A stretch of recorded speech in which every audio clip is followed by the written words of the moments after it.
बरी से बदरिया डगरिया न सूझे, मिले ना बटोहिया के ओर।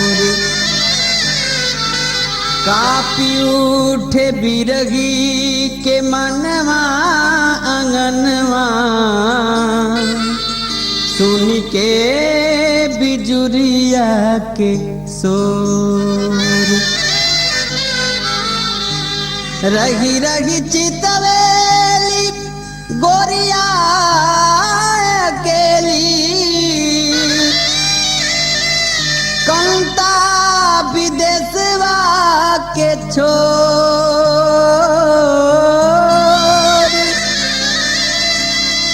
ठाड़ी दुअरिया के चारों ओर देखली,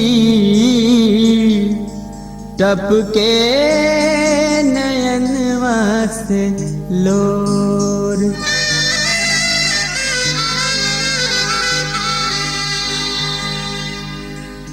एतने कहल मोर करिह ए बदरा,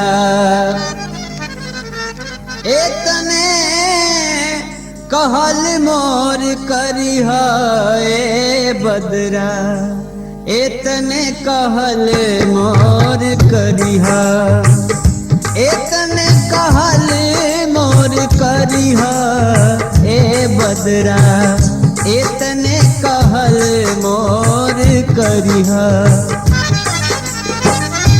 जौने ही देशवा पिया मोरा हुई है, जौने ही देशवा पिया मोरा हुई है।